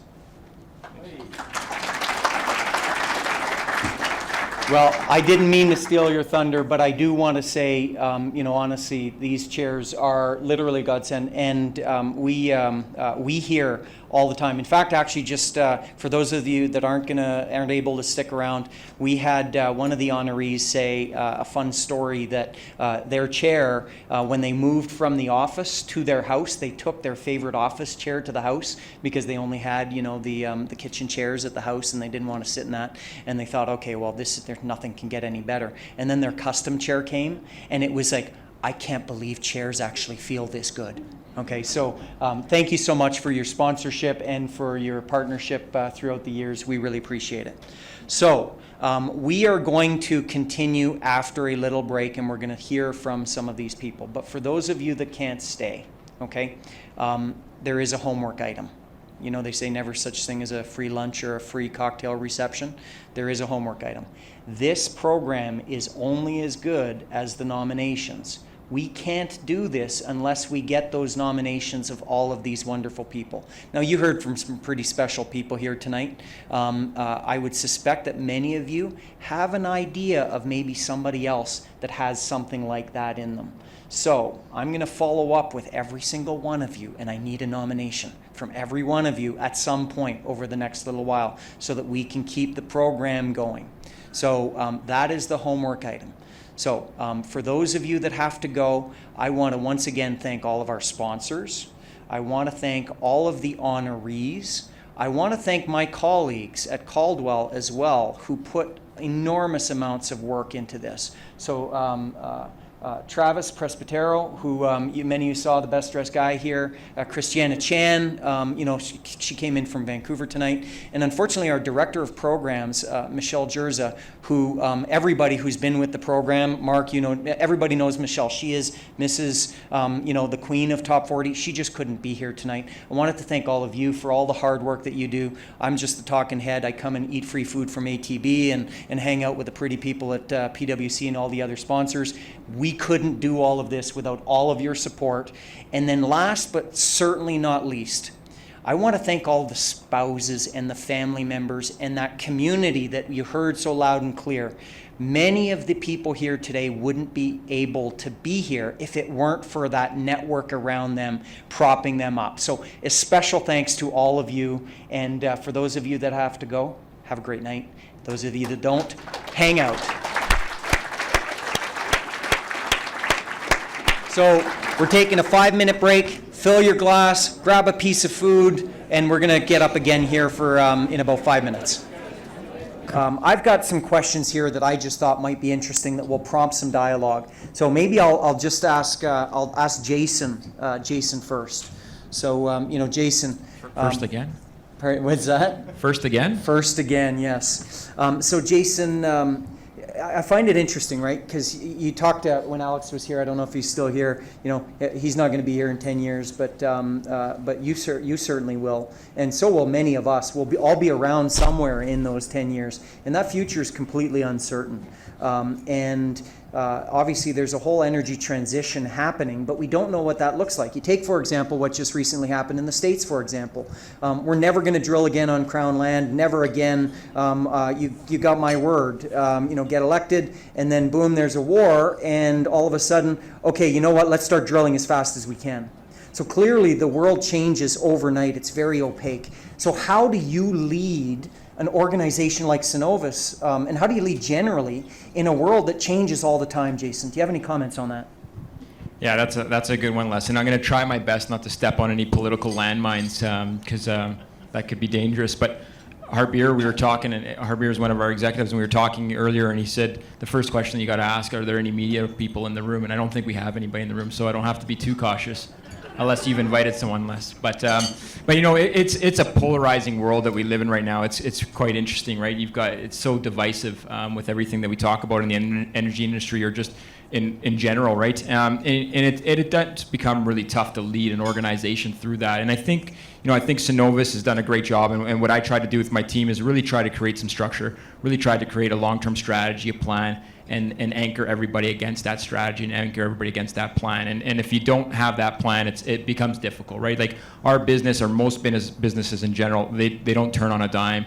You can't react day to day, so you need to kind of point everybody in one direction and get everybody working together. And I think what Cenovus has done with our strategy really is we've set out our targets for 2035 in ESG as an example. We've set out our production targets, both short-term and long-term, and we focus all the teams against those targets. And it makes it really easy because it gives people a tangible view on how they're contributing to the solution. And when I look at the demographic of my team, when I look at the demographic of Cenovus, there are a lot of young people that are in the industry still, and a lot of young people are looking into the future and thinking to themselves, where do I see myself? Where do I see the company? How can I make sure that I've got a job that's going to support myself, support my family into the future? And I think with the strategy and the plan that we're putting forward, working energy in concert, whether it's renewable energy or oil and gas, really working those together in concert, I think, is a key to our future success ultimately.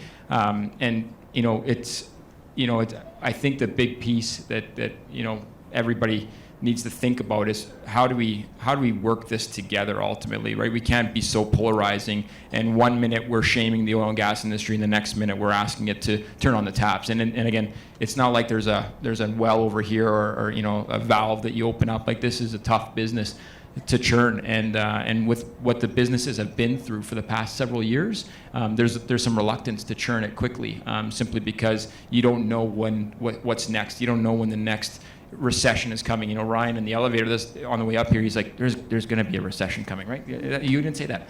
But honestly, there's talks about that, right? So you're sitting there going, do we invest capital? What does this look like going forward? And it becomes difficult to run an organization that has shareholders that you need to, return a value to. And again, it's you need to put a strategy forward. You need to anchor everybody against it, and you need to try and keep it between the ditches. And I think Cenovus has done a great job of that. I get to be a big part of that with the role that I'm in and the strategy that we get to set forward. So I said it earlier, it's a great position for me to be in because I can see where my contributions are. I can see how the team rallies behind those contributions and where we're going in the future. And yeah, you gotta plan, plan for the worst, hope for the best is kind of something that you got to keep in mind. That's great.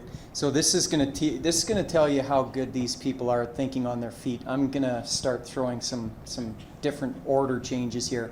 Alika, Jason's just obviously talked about a future that's unknown. 3 years ago, I don't think anybody would have thought the last 2 years would have been what they are or what they were. And where are we going? Who the heck knows? How do you look at these kinds of things? And maybe just tell us about the journey that you've been on, maybe in a little bit more detail than what you talked about earlier. Yeah, and I'll maybe focus my comments just like when everything started that's been going on for the last 2.5, 3 years. I remember the first day I came back from work, and we had no idea what was going on. We just knew what we saw on the news. We didn't have any instruction from our health services on what to do.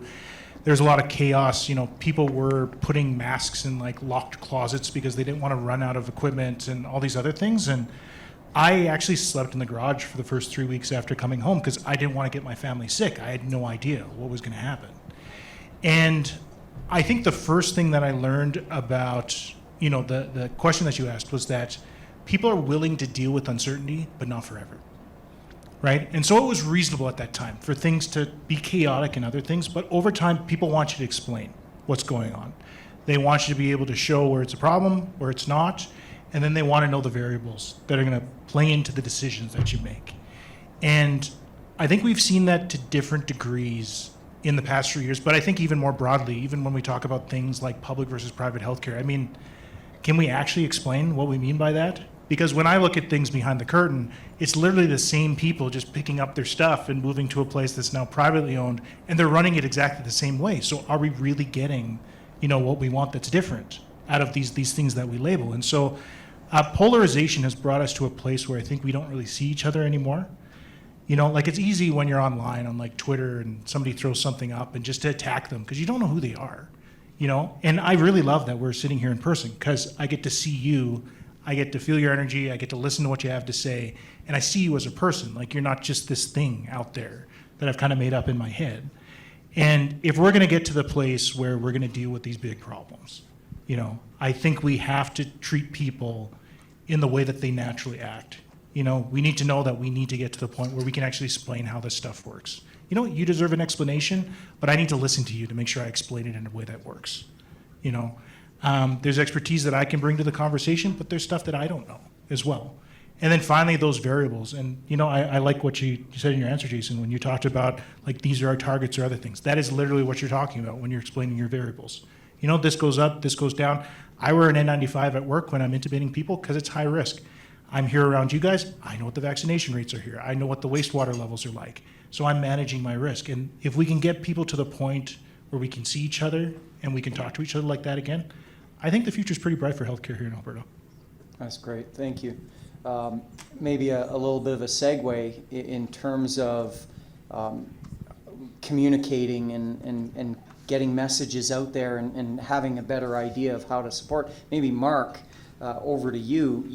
You're helping the world communicate. I thought that was a fascinating stat earlier when you mentioned that more people in multiple countries in Africa learned about COVID through the platform that you built out of Saskatchewan. Now, did you ever even think about that? Tell me about how you're thinking, as a Canadian, thinking globally. This is something that we, some of us don't actually do. How do you think about the world and growing and world beating like you're doing? Yeah, It's a really good question. We're definitely off the beaten path, right? We're a company that's quite a bit different in terms of what we're doing, especially being based out of Saskatchewan. But we're also not all that different in the sense that a lot of the companies you're hearing from tonight are serving a global market and need to be learning quickly from that global market and responding to it. And I actually think that's a really big opportunity for Canadian companies and businesses overall, is to realize that there's a big global market out there that we have the talent and the innovation to help with. And I think there's a huge opportunity as we're looking to grow Alberta, grow Saskatchewan, grow the Canadian economy, to look outside of Canada for customers, for interesting problems, for users that are underserved at the moment. But I think there's a couple of important pieces to balance that with as well. So one of them is that we're not doing it our own the way we think it should be done, but we're actually working in partnership and working in collaboration with a diverse team from other countries and perspectives to put that together and fuse it together. And we're also not losing Canada in the process. We're bringing to it a lot of the amazing innovation and education base and talent and human talent and capital that we've got here as well. So I think those are a few things that we were able to put together. If I think about that idea of fusing needs and opportunities with Canadian talent and also a diverse global team. If I think about some of our latest business line was actually innovated and launched by our country manager out of Rwanda, who saw a new opportunity at the start of the pandemic and tried something and it worked out great, and we built on that. So I think that combination of Canadian talent looking outside for new opportunities and then building it together with the rest of the world can be really powerful. That's awesome. And Ryan, you've got kind of a similar story, albeit in a slightly different way. Here you are in Alberta, and you've built an organization that typically would only be built in New York or Toronto, but you've done it here in Alberta, and you're trying to attract and retain talent that oftentimes doesn't think of Alberta as this. Tell us about your journey and how you think, what did you do, how did you do, why did you do it, and what kind of advice do you have for people here to, allow us to get our mojo back even more in Alberta by doing more diversified kinds of things like you're doing? Yeah, I mean, 30% vacancy rates in office space makes it a lot easier to find rent. But our business started in 2014, which was a great time for oil and gas, and we were investing in energy. And shortly thereafter, it became an extremely challenging market. Our business diversified, and today offices in Vancouver and Toronto and London as the firm has grown. But I always love these discussions of with entrepreneurs, what's your path? And when you get to go to universities and talk to students about how do you get to be the CEO of a private equity firm, it's a very esoteric sort of process. How do you become running 600,000 barrels a day at an oil company when you're a child? I mean, it's never a straight path, and it's always very different, but there's, and a handsome child. But I think it's ultimately there's some common undertones, and it is number one, and we all share this undoubtedly, is you have to work really hard to be a successful entrepreneur and have these successful careers. Number two, you certainly have to work very hard. Number three, you have to be willing to make sacrifices because you're working extremely hard. Inside of that, I think you have to be willing to take risk. And risk is kind of a funny thing, because in your 20s and 30s, you have this notion of an opportunity cost that is much different in your 40s and 50s. And you really should be empowered to take that opportunity cost, take some risk, make sure the risk is adequately compensated for, but ensure you're taking levels of risk. And without that, you won't put yourself in a position, ultimately to have these esoteric careers. I think finally you need luck, and all of us have had tremendous luck, and luck shows up in the most bizarre places.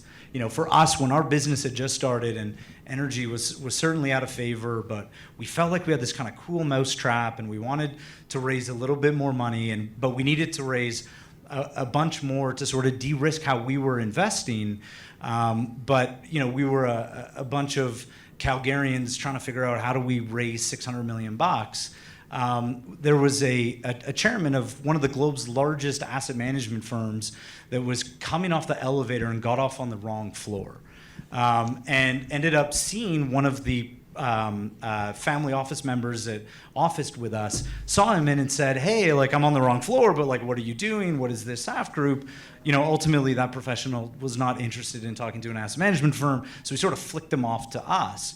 And that resulted in, a couple months later, really sort of kickstarting our firm, and that became a very large commitment and capital partner of our business. It was extremely lucky. And I think we've all had luck. We've all missed luck. We don't know when we miss it, but we've all had luck, and we've been in a position to capitalize on it because there's a tolerance of risk that we're willing to accept at moments in time.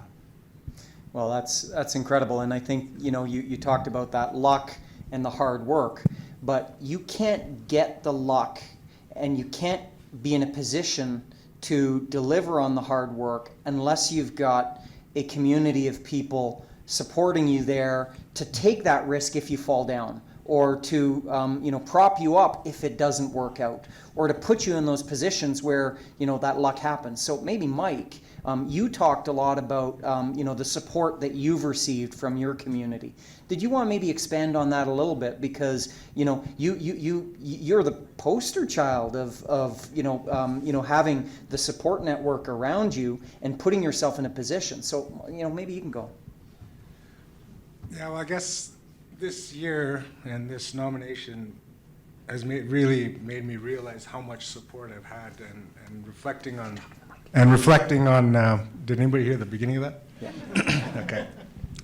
Reflecting on my past. So when you do think it's you against the world, it's not. It never is. There's always somebody helping. There's always people behind you, even when sometimes you don't think there is. But this year has made me appreciate the people that have gotten behind me, the nation that supported me, the companies that have given me a chance. I've got stories that are, funny. Like I started my first business when I was 18 years old. Councillor Junior's dad was chief, and I made Junior's dad be accountable to me as a young Indigenous entrepreneur. He therefore made the client be accountable and put their money where their mouth is, when they're saying there's these incentives and they're going to support the First Nation communities and which territories they're operating. And that company hired me, and I saved some cash, and I built my first aid unit, and I sent it out to a job site. And I didn't know any better. I didn't know anything about the business other than what I needed to get out there. And I was minus 35, and I was rolling barrels of fuel off the tailgate of my truck, finding help to stand them up, putting a fuel pump on them, and making my medics pump fuel by hand, like for months before someone just asked the question, like, there's a camp fuel right here. Why aren't you just using that? Like you don't have to. My poor guy just sat out there pumping fuel. And he was actually the one, like, why don't we just get a fuel card or ask to purchase fuel right here? I didn't know you could. And really, they're probably thinking, man, that guy's smart. He's saving money bringing his own fuel out here. But no, I mean, that's just a funny story. I thought that was pretty fun. Getting back to the community, yeah, I've had so much support from my First Nation community, Doig River, and there's such a great community, so progressive, led by such great leaders year in, year out. We always get lucky enough to have good leaders. It doesn't matter. Surrounding communities that get behind, their neighboring and their Indigenous entrepreneur, and supporting them in Treaty 8, and even throughout Alberta, nations are getting behind each other more and supporting each other, which is what what we need to do. And that's great. Well, we're gonna, well, and by the way, everybody, put your hands together for the first crop of Intimate and Interactive. We're gonna bring the next group up, and we're gonna have a quick conversation with them, and then if we've got any time left, we may bring some deeper thought into this. So I'd like to now ask Angela, Jennifer, Tyler, and last year's guy, Mark, to all come up again.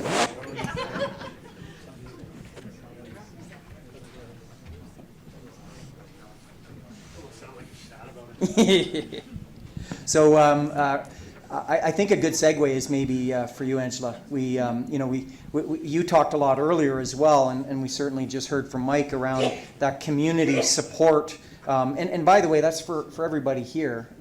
These people were there because they had support. So think about what you can do when you go back to your respective communities and networks, et cetera. But, Angela, do you want to just talk a little bit more about, how you've been able to put yourself in a position or be lucky enough with all the people around you? I read a quote once that says, your network is your network. And if you look around here, this is a network of people. Like, I wouldn't have met my fellow honorees any other way. It's really important that you maintain a lot of those relationships because they do matter. And at some point in your career, everyone needs a hand. Whether you're looking to make a change, whether you're looking to elevate yourself, whether you're looking to advance, you need that help of the people around you. And I think one of the biggest things, if I could offer any advice to anybody, is you have to have an unwavering belief in yourself. A belief that's so deep that you actually in your own head don't know if you can actually do what you say and think you can, but you have to believe that. And it does matter, because at the end of the day, the other people don't know that you're doubting yourself, right? But deep down, you have that within you that you're like, I got this. I got this. I don't know how I'm going to do it. I don't know when or why or who's going to help me, but I can do this. And I think that's really important to understand, and you can never, ever doubt yourself, no matter what. The last piece I want to leave is that, you know, you have to be fearless. You have to be fearless in your trade. Every single person here talked about risk, calculated risk. And you don't get to be on this stage and you don't get this opportunity if you're not taking those risks. And that's saying yes to those opportunities, saying yes to that thing that might scare you, saying yes to the thing you don't really want to do, but you do anyways. And that matters. So for me, it takes a community. We've talked a lot about that. Mike referenced that. Every single person, it's a theme here. So treasure that, nourish it, grow it. It's really important. Thanks, Angela. We talked about, you talked about, you know, sort of believing in yourself and just going, you know, against all odds. Tyler, you know, you started an industry before the industry, you know, when, well, to your point, the stigma of your father using it when he was just trying to, you know, trying to live. You know, maybe you can comment around how did you believe in yourself and how have you continued to drive even against these headwinds in the industry right now? Yeah, it's definitely been challenging to say the least, but I think it's exciting. I think the biggest thing is getting comfortable with being uncomfortable, because again, the individual before me spoke, they were planning to 2020 or 2035. We don't have that luxury in cannabis. Like it's really still in its infant stage, and I know it's been legal for a couple of years now, but you look at what's going on in Australia, how they did a pilot program for a year and then one day decide, okay, we're now going the exact opposite direction. We're no longer allowing ingestibles.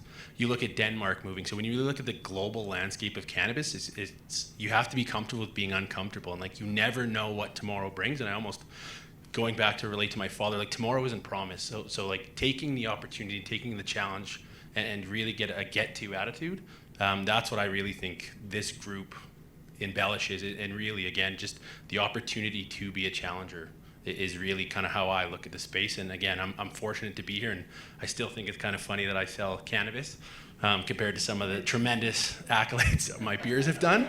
So honored to be here, happy to be here. But yeah, I think the big thing for me is just comfortable being uncomfortable. Like you don't know what's coming, and the ability to adapt, I think is why some of the people are up here. Well, thank you. Why don't we switch to Mark, because I think it segues pretty well into your industry. All of a sudden, to your point earlier, you know, with what's going on in the Ukraine, you know, clearly the world all of a sudden, and with COVID, the world all of a sudden pays a lot of attention to agriculture. And you know, and you're also getting, you're in the spotlight for you know, the footprint, carbon footprint that you guys are impacting. So they're saying do this, and then they're saying but don't do that. You know, how are you sort of dealing with a lot of this change and driving in a world that you can't necessarily figure out? Sure. So obviously in the role that I'm in as the Chief Sustainability Officer for the company, I mean, these are some of the issues that we're thinking about every day. You know, and it's right at the heart of what we're doing as a company. But I think, you know, I'll make a couple of comments on the company itself, but I think it's a lot bigger than that. I mean, I think it's, again, in my opening remarks tonight, I talked about how important the industry is. And, you know, I touched earlier on the topic of food security. I think we've all seen the stats that we've got to feed 10 billion people by 2050 based on most estimates. That's another 2 billion people. So that in itself is a pretty tall task to accomplish that. And so that's a major challenge for agriculture, but I think for society. But we can't do that at the expense of the environment or natural ecosystems. And obviously we're all acutely aware, especially being here in Alberta, about how important climate action is. So I'm fond of saying when we talk about this topic externally, this isn't really a trade-off you can make. I mean, you can't choose among these things. They're two of the biggest societal imperatives that there are: food security and climate action and protecting the environment. So it has to be an and, it can't be an or. But we do know that the agricultural sector in Canada is about 10% of our emissions. Globally, it's more like 20%. And I think there's a tendency to think about that as risk. and talk about it solely in the context of risk is something that needs to be eliminated. But where I get really excited in my role and in our industry and the company is I think it's a lot more opportunity than it is risk. And so when we think about how we're going to address those emissions while continuing to feed people, one of the things that the company's rolled out at Nutrien is called our Feeding the Future plan. And it's predicated on doing exactly those things in tandem with one another. And so just a couple of examples for those that might be less familiar with the industry. A big part of our company's focus right now is providing solutions to farmers around the world that allow them to sequester more carbon in soils as a natural carbon sink, which is one of the biggest carbon sinks available to us, and providing them with the products and the services and the technologies and advice that they need to do that. And that can be a major step change in helping to offset our own emissions footprint from the industry, but actually make a meaningful dent in progress with respect to climate action. On the upstream part of our business, where we're producing fertilizers that are necessary to grow food, one of the most exciting parts about that business is it's not just about risk and eliminating emissions. One of our main products that we produce is nitrogen fertilizer or ammonia. And right here in Alberta, there's flourishing activity around the potential for a hydrogen economy to really explode and take hold globally. And we've made a commitment to take 30% of our emissions out by 2030 and set science-based targets beyond. And we see a real opportunity for ammonia to be an energy carrier and really enable that hydrogen economy, but also to be a fuel source in and of itself. And so when you talk about reinventing yourself as a company or as an industry, this industry isn't about eliminating risk. This industry is on the forefront of tackling some of the world's biggest problems and actually providing solutions. And so, I think against that backdrop, I count myself lucky in the role that I'm in because I get to be an optimist, and be pressing behind some of these really big societal issues and focused on solutions. And I think for Canada, we're in an ideal spot to provide those solutions to the world. So I think the future's bright on that front for sure. Great. Thanks, Mark. How tough for you is it, Jennifer, to be an optimist? You're trying to help these poor kids get access, and then all of a sudden, the rest of the world doesn't have access. And you're still trying to get these poor kids access. So tell us a little bit about what's going on with you.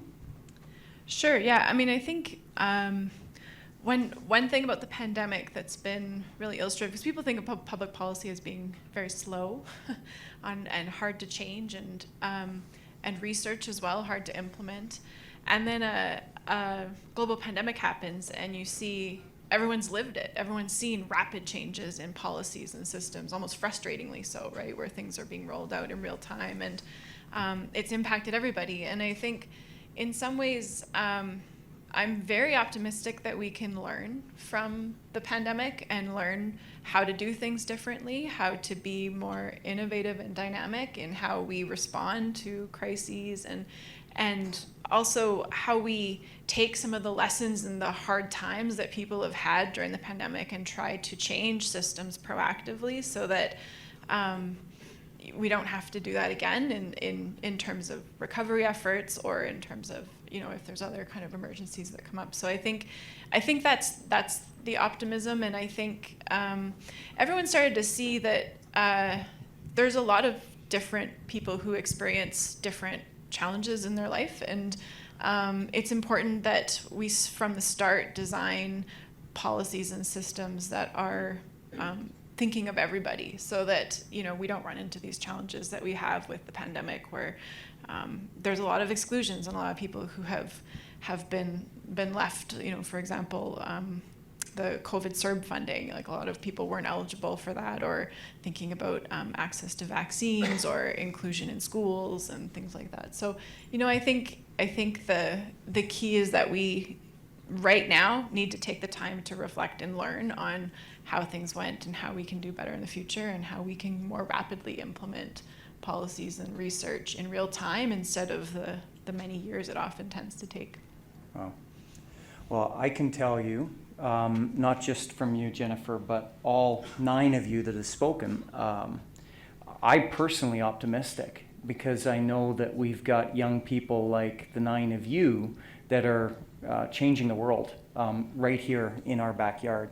So, I personally am inspired. I'm motivated. There's a few takeaways that I captured. One that I noticed that all of you you're all thinking big. You're not just thinking, well, what can I do? How can I make this? You're all thinking big, whether that's, Ghana and doing that, or, changing the world. You're all doing that. And what I also notice is that you're all really moving fast. You're pivoting. You're reimagining. You're rethinking.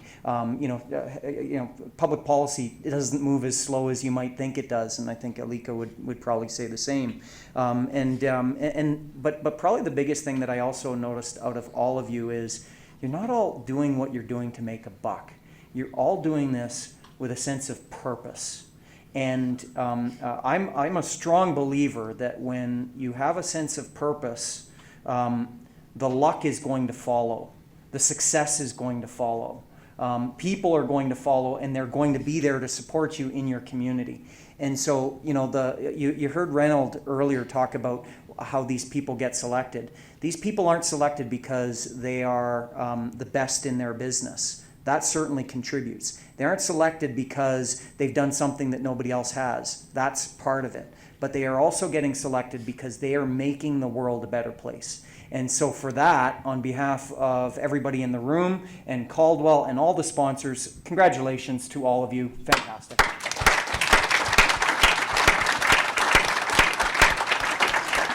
So, you know what they say, if you can run a party where you have to kick people out, it was probably a pretty good party.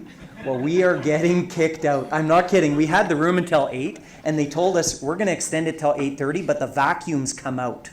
So, with that said, formally, thank you to all of you who came, braved, COVID and all of that stuff to come out and be here with us today. Thank you to all of you who propped up your honorees. Thank you to our sponsors. Thank you to Synovus for holding this event. And thank you for the nominations that each of you are going to send me tomorrow. So everybody go home, have a great night. Appreciate it.